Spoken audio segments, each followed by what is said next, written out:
Bismillahirrahmanirrahim. Bismillahirrahmanirrahim. Assalamualaikum warahmatullahi wabarakatuh. Waalaikumsalam warahmatullahi wabarakatuh. Selamat pagi teman-teman semua. Bagaimana kabar hari ini?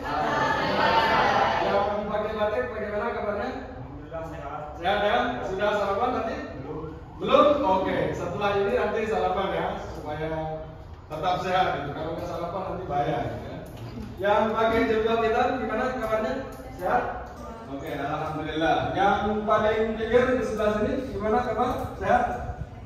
Sehat, alhamdulillah. Oke, semoga semuanya dalam keadaan sehat walafiat pagi ini, karena kita akan berdiskusi tentang atau membahas tentang komponen produk desa wisata. Tapi sebelum saya jelaskan lebih jauh atau kita berdiskusi panjang lebar tentang itu, alangkah lebih barokahnya kita berdoa dulu di dalam hati sesuai dengan kepercayaan dan keyakinan masing-masing. Berdoa mulai.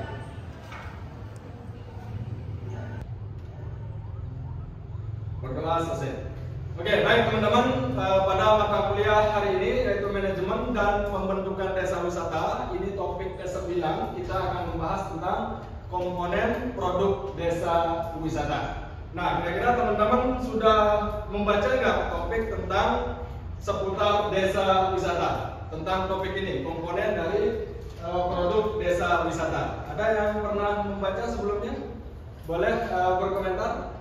Apa saja komponen dari produk desa wisata itu?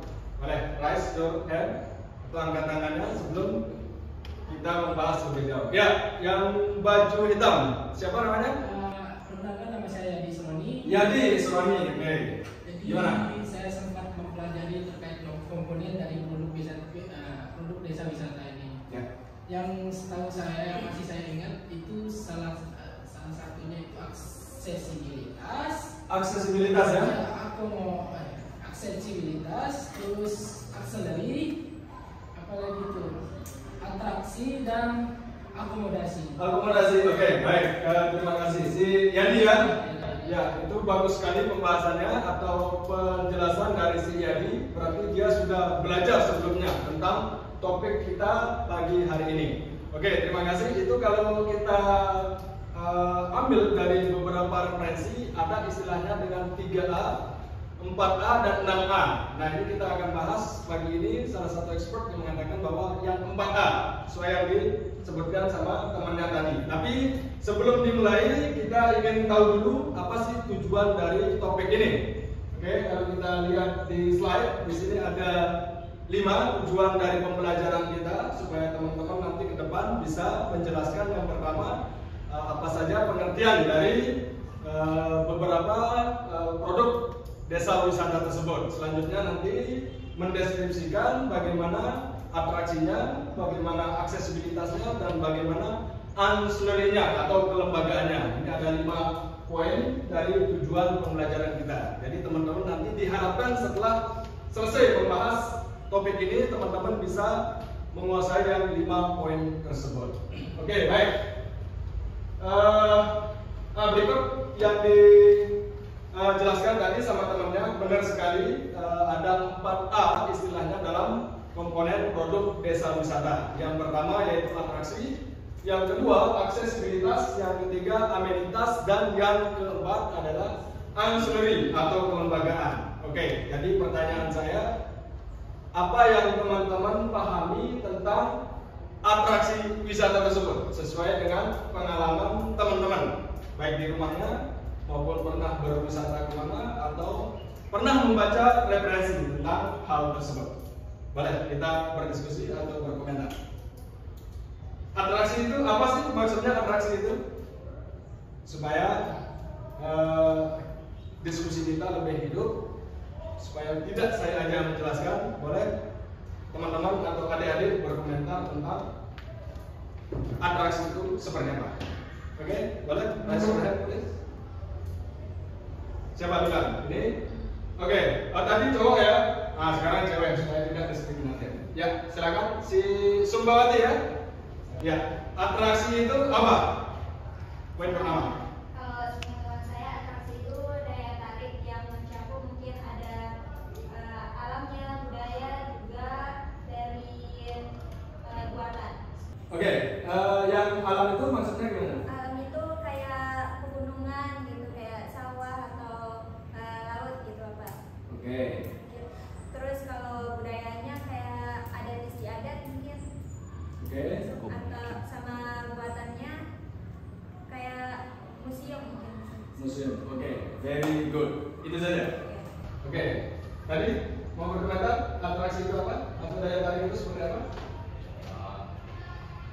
Perkenalkan, saya Zainul Arif. Dari menurut saya atraksi itu secara simpelnya adalah daya tarik atau hal yang menarik di destinasi wisata tersebut. Oke, good. Itu aja sih secara simpelnya. Oke, good. Jadi itu ya teman-teman semuanya. Jadi atraksi itu merupakan keunikan di suatu objek wisata supaya wisatawan itu tertarik untuk mengunjungi tempat tersebut. Kalau kita ngambil dari beberapa expert mengatakan bahwa atraksi itu adalah segala sesuatu yang memiliki keunikan, keindahan, baik itu alam, budaya maupun buatan manusia. Itu yang disampaikan oleh Ivan dan kawan-kawan. Nah, itu sangat bagus sekali tadi penjelasan dari kedua temannya yang sudah menjelaskan tentang atraksi wisata tersebut. Oke, ada yang mau berpendapat lagi jenis-jenis dari atraksi itu baik di alam, buatan maupun budaya. Yang alam itu yang mana? Tadi sudah disebutkan tadi alamnya baik itu pegunungan, sungai. Mungkin ada yang lain, mungkin di tempatnya ada daya tarik wisata alam yang perlu dikembangkan. Boleh menyebutkan ataupun menjelaskan apa saja jenis-jenis dari daya tarik wisata tersebut. Ada yang mau berpendapat?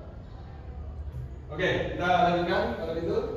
Nah, ini beberapa contoh atau bagian atau jenis-jenis dari daya tarik wisata. Ada alam, budaya maupun buatan manusia.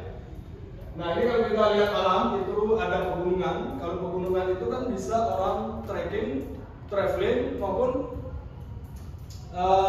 hiking lah, mendaki puncak gitu, mendaki gunung. Itu bisa aktivitas yang bisa kita lakukan. Kalau kita lihat di sawah, sungai, hutan atau danau, itu bagian dari daya tarik wisata alam.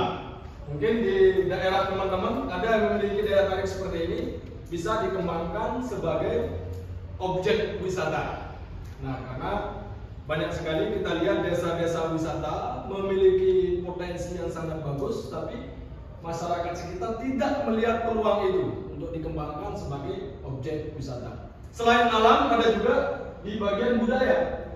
Nah, itu termasuk adat istiadat, ada tradisi budaya, ada kesenian di situ. Itu bagian dari atraksi wisata di bagian budaya. Nah, ini kan di desa teman-teman semua pasti ada yang namanya tradisi lokal ataupun budaya lokal atau keseniannya.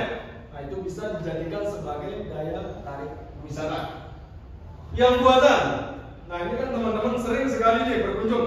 Ada yang sudah berkunjung ke Taman Rinjani Selong? Oke, siapa yang sudah berkunjung? Oh, semuanya. Saya mau dengar dulu. Gimana responnya terhadap Taman Rinjani Selong? Siapa? Mungkin saudari yang pakai baju jilbab keren ya. Gimana? Di sana banyak sekali pengamen Bapak. Banyak sekali pengamen. Iya, mengganggu kita. Oke. Dan di sana juga dia memaksa-maksa. Memaksa-maksa ya. Kalau dia tidak dapat uang itu pasti minta rokok atau dari sebagainya. Oke, itu dari sisi negatifnya ya. Nah, gimana kalau dari segi positifnya? Apa yang dinikmati di situ ketika berkunjung ke Taman Rinjani Selong?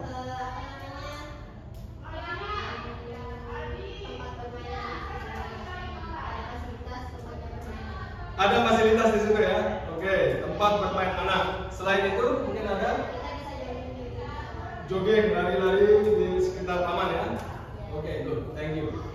Oke, itu teman-teman. Nanti kalau ada di desanya teman-teman ada potensi seperti ini, bisa teman-teman kembangkan sebagai objek wisata atau daya tarik wisata. Karena apa? Keuntungan kita mengembangkan daya tarik wisata itu? Yang pertama, kita bisa menciptakan lapangan kerja. Masyarakat yang pengangguran bisa mendapatkan pekerjaan di situ. Selanjutnya, perekonomian di situ bisa berjalan dengan baik karena semakin banyak wisatawan yang datang, kebutuhan akan fasilitas, sarana prasarana, makanan, minuman pasti akan butuh. Jadi masyarakat lokal bisa menyiapkan itu sebagai income atau pendapatan masyarakat sekitar. Oke, itu seputar atraksi. Mungkin ada yang masih bingung atau mau bertanya seputar atraksi wisata. Kalau sudah bisa dipahami, mungkin saya bisa lanjutkan. Lanjutkan, oke, good. Ya, yang kedua komponen produk utama dari desa wisata itu yaitu aksesibilitas.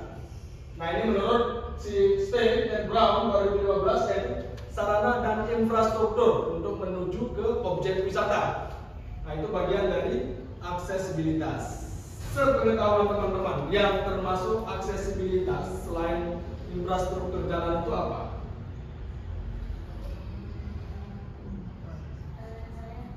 Ya, apa?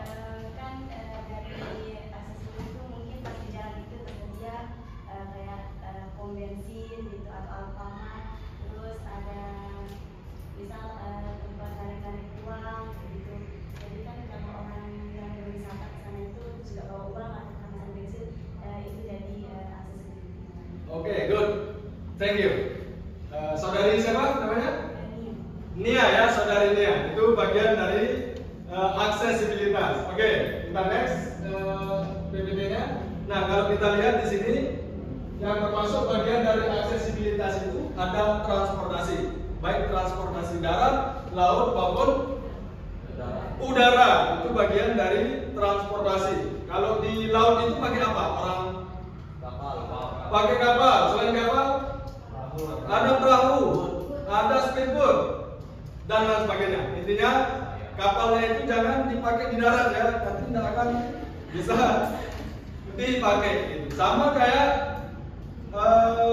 pesawat terbang yang di udara. Ini kan kalau wisatawan yang datang dari luar daerah maupun dari luar negeri untuk datang ke daerah kita kan butuh namanya transportasi udara.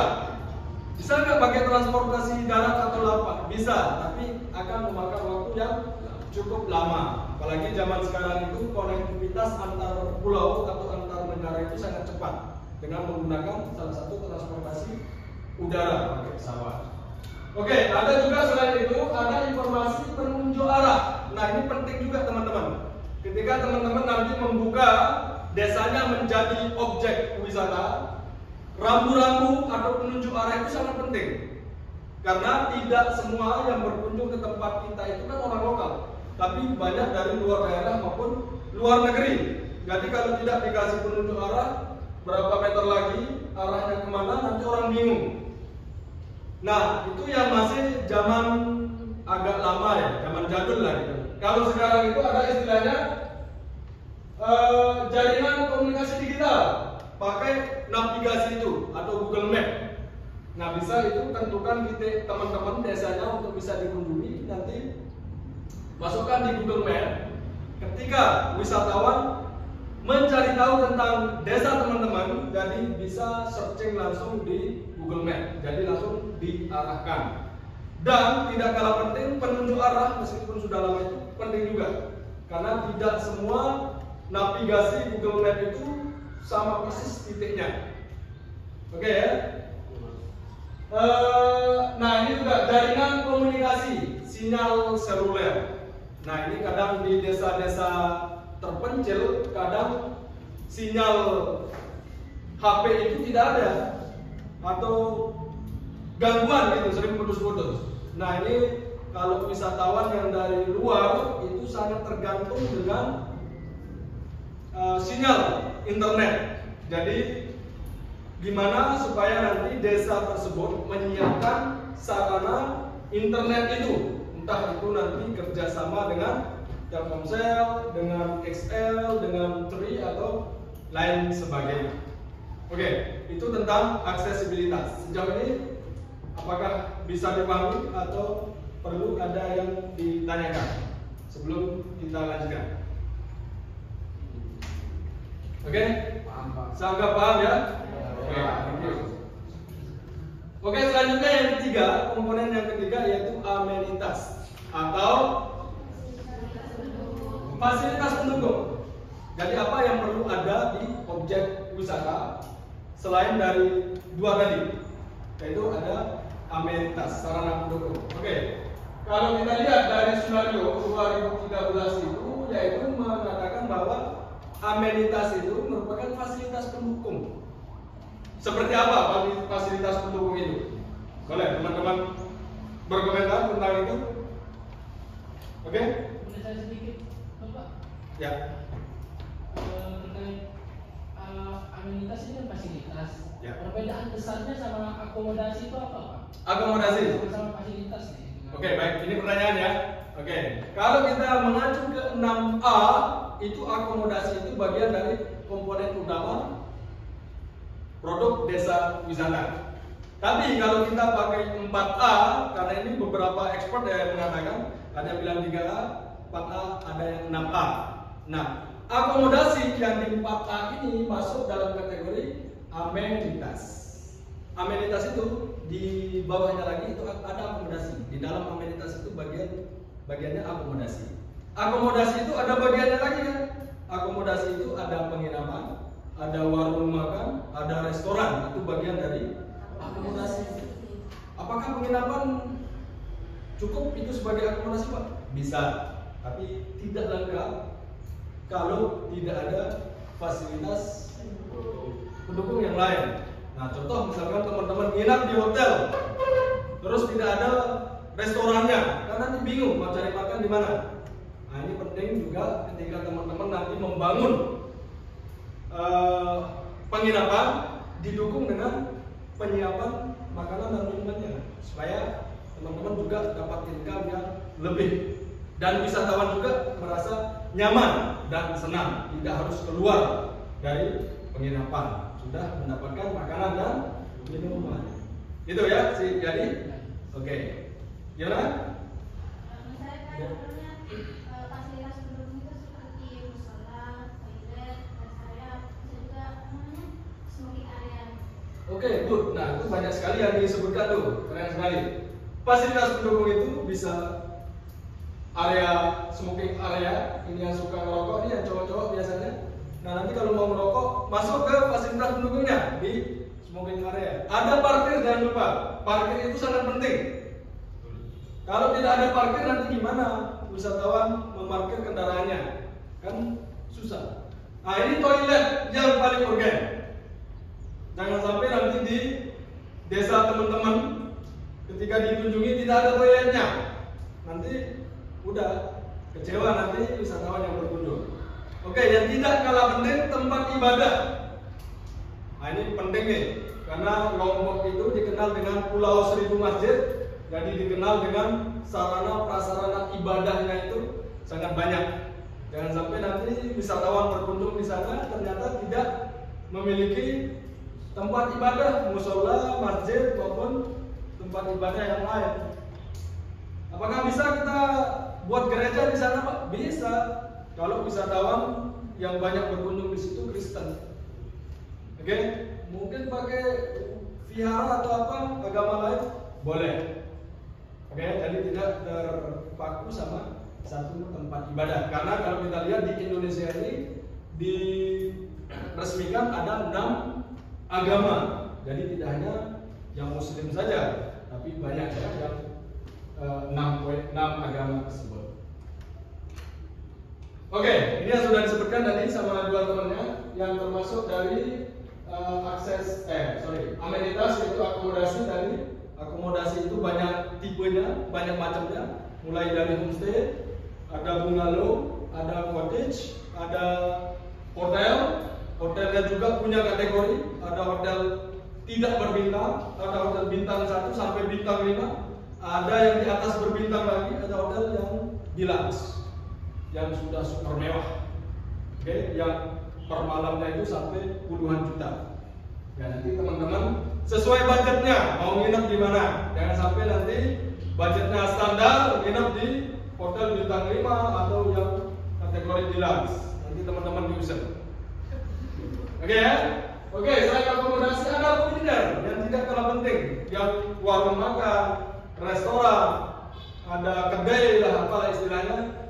Nah, itu juga penting teman-teman menyiapkan itu. Kalau tidak, nanti wisatawan mau cari makan di mana? Kecuali yang masyarakat lokal, mungkin sudah makan dulu di rumahnya kan, baru datang berkunjung. Tapi kalau dari luar daerah, tidak mungkin kan mereka bawa berasnya, bawa kompornya kan. Nah, jadi itu pentingnya masyarakat lokal itu bisa mempersiapkan itu. Dan itu tidak gratis kan? Ya, jadi masyarakat lokal itu bisa mendapatkan income dari menyiapkan makanan dan minuman tersebut. Oke, ada pusat informasi wisata. Ada tadi temannya yang sudah menjelaskan juga TIC itu, Tourism Information Center. Karena tidak semua yang datang itu tahu lokasi itu. Lokasinya seperti apa, mereka kadang tidak mempelajari itu. Jadi ketika mereka mau berkunjung, mau bertanya apa saja yang bisa saya lakukan di sini. Jadi TIC itu, Tourism Information Center itu sangat penting untuk memberikan informasi. Oh, Bapak Ibu atau pengunjung bisa menikmati ini kulinernya ada di sebelah sana. Nanti ada aktivitas atau kegiatannya ini. Ada penyewaan sepeda atau segala macamnya. Nah, itu penting untuk disiapkan informasi seperti ini supaya nanti wisatawan tidak bingung gitu ya. Oke, ada souvenir dan kerajinan tangan. Nah, ini souvenir atau cenderamata itu sangat penting juga teman-teman sebagai kenang-kenangan. Ketika nanti wisatawan balik ke rumahnya, dia sudah bisa melihat kenang-kenangan yang dibawa. Oh, saya sudah ke Lombok dulu. Ini yang saya bawa dari Lombok. Nah, itu hal yang sangat urgen juga supaya ada kenang-kenangannya. Oke, komponen produk desa wisata yang keempat yaitu ada ancillary atau kelembagaan. Nah, ini tidak kalah penting dari yang 3 komponen yang duluan tadi. Ini kelembagaan sangat penting. Nah, ini kalau kita lihat dari Media Mingse tahun 2020, ancillary itu berkaitan dengan ketersediaan sebuah organisasi atau pengelola. Nah, itu kalau di desa wisata itu organisasinya atau kelembagaannya itu siapa? Biasa yang mengelola di desa wisata. Mungkin ada yang sudah punya pengalaman. Ada Pokdarwis, ada Polmakwas, ada apa lagi? Ada Karang Taruna juga biasa mengelola itu. Selain itu, ada Bumdes. Itu biasa di desa wisata yang mengelola daya tarik di desa tersebut. Oke ya, bisa dipahami di sini yang kelembagaan ini. Nah, ini kalau kita lihat yang termasuk dari ancillary atau kelembagaan itu yaitu ada Pusat Wisata tadi, ada Bumdes, ada Karang Taruna, ada guide lokal juga penting, ada pelaku UMKM, pemilik homestay itu sama-sama bertanggung jawab akan pengelolaan dari objek wisata tersebut. Oke, yang poin keempat bisa dipahami atau ada pertanyaan? Boleh? Bisa ya? Oke, thank you. Ya, itu materi kita hari ini, teman-teman. Jadi sebelum kita tutup pertemuan kita, mungkin ada yang mau menyimpulkan dari teman-teman apa pembahasan kita hari ini. Kita mau flashback sejauh mana teman-teman paham tentang materi ini. Boleh berkomentar apa saja yang kita sudah bahas di pertemuan atau topik ke-9 ini tentang komponen produk desa wisata. Ada yang mau menyimpulkan? Boleh? Raise your hand please.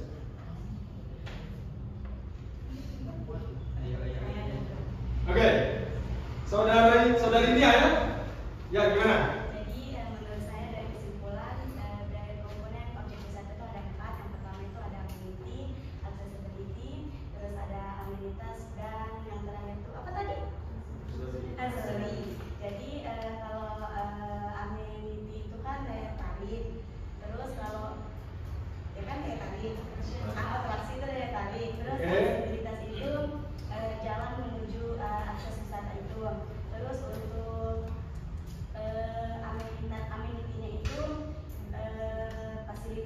kampung yang ada macam-macamnya. Terus yang terakhir itu ada ancillary atau organisasi atau kelembagaan. Oke, baik. Itu dari saudarinya ya. Terima kasih atas kesimpulannya. Itu teman-teman kesimpulan kita hari ini, semoga bermanfaat. Nah, sebagai penilaian dari pertemuan hari ini, teman-teman nanti tolong mengidentifikasi apa saja daya tarik yang ada di desa teman-teman sendiri ya. Jadi nanti minggu depan pertemuan berikutnya teman-teman akan mempresentasikan membawa apa saja daya tarik yang ada di situ. Apakah desa teman-teman itu termasuk dalam komponen 4A atau seperti apa? Oke, ini tugas dari masing-masing. Oke ya? Oke, itu saja teman-teman.